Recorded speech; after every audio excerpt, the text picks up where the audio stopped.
2 वर्ष झाले तुम्हाला लागवड करून.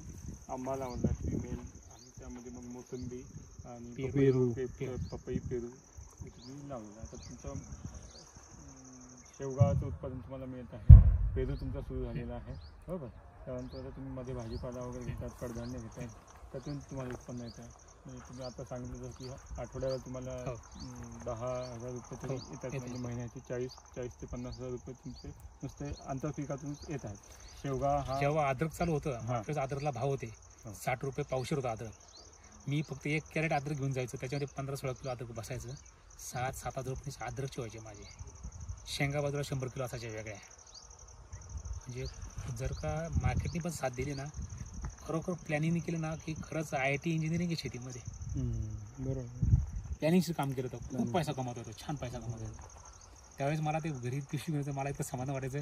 आज हायस्ट धंदा आजचा 7,000 रुपये, आज हायस्ट 8,000 रुपये असा धंदा, इतकं समाधान वाटायचं. 30,000 रुपये तुम्हाला तरी यातूनच मिळतात. भाजीपाला हो, आहे, आराम. शेवगा हे तुमचं ॲडिशनल झालं, पेरू हा पण ॲडिशनल झाला. म्हणजे ज्यावेळेस तुमचा समजा हे आता मुख्य आपण आंबा जो धरला आहे, आंबा 5 वर्षांनंतर सुरू होईल, तर तुम्हाला काय वाटतं किती सगळ्या याच्यातून तुम्हाला 5 वर्षानंतर किती उत्पन्न असतील? खरंच सर लाखो रुपये होतील 100%. आकडा देऊ शकत नाही, पण मी सांगतो ना, शेवग्यातून मला लाख रुपये मिळतील. एकरी एका एकरमधून सगळ्यातून किती? शेवग्यातून मला लाख रुपये मिळतील. पेरूतून माझे जवळ 50-60 रुपये होतील, झाडं कमी आहेत. मोसंबी वगैरे त्यातून 40-50 रुपये मिळतील. आणि बाकीचा भाजीपाला तर माझा तुम्ही विचार करा, दर मला 40 रुपये, तर 12 महिन्यात किती जातील विचार करा. 1.5-2 लाख रुपये आरामाने मिळतो भाजीपालातून. आणि बाकीचं माझा आंबा येतात, सगळ्या गोष्टी सगळं पकडलं आंबा पकडून भाजीपाला पकडून सगळं जास्त पकडलं कमी 4 ते 5 रुपये मिळतील महिन्याला एकरी. महिन्याला नाही, वर्षाला. सुरुवातीला 2 वर्षांत माझं चालू होते. त्यानंतर माझं जेवढी अजून मेहनत आणि माझं काय ते पैसे जास्त वाढणार माझे. म्हणजे 2 वर्षापर्यंत कमीत कमी 50,000 तरी महिन्याला चालू होतं. 100. माझं प्लॅनिंग आहे ना, स्ट्रॉबेरी मला जे मुख्य पीक आहेत ना, जे जास्त उत्पन्न येणार आहे, स्ट्रॉबेरी घ्यायची, मला द्राक्षवेली घ्यायची. द्राक्षवेली आल्या 100% 12 लाख रुपये माझं मॉडेल उभं राहणार, गॅरंटी. कारण का मी द्राक्ष बाजारात विकणार नाही, मी मनुके करूनच विकतो, काळी मनुके बियाची.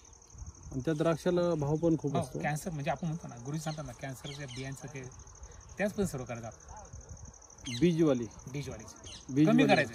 आणि मी सांगतो ना, शेती तुम्ही कमी करा, पण तिची विक्री व्यवस्था स्वतःचीच करा. तुम्हाला 10 एकर शेतीची गरजच नाही. 1 एकर शेतीमध्ये एक कुटुंब छान पोट भरू शकतं. जोडीला फक्त एक गाय असते तरी खूप झालं, पण गायीशिवाय नाही. देशी गाय पाहिजे. देशी गाय.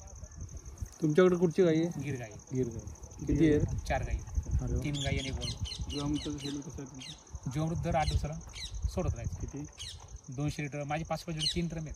200 लिटर पर एकर दर 8 दिवसाला. दर 8 दिवस रोटेशन येते ना, आज उसाला इकडे तिकडे 3 ड्रम ठेवले 500. म्हणजे महिन्याला 400 लिमिटच आहे. 400 लिटर लिमिटच नाही.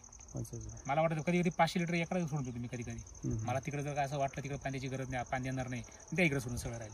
कारण दररोज बनवायला आपल्या अडचण नाही ना. जीवामृत गुळ घरचाचे, बेसन पीठ घरचाचे, काय आणायचंच नाही. मला बाजारात विकत नाही काय, काहीच नाही. बाजारातून पैसा फक्त घेऊन यायचा, पैसा टाकायचा ना बाजारात. गुरुजीचं म्हणणं काय, गावातला पैसा गावात, तालुक्यातला पैसा आपल्या गावात, जिल्ह्यातला पैसा गावात, देशातला पैसा पण गावात.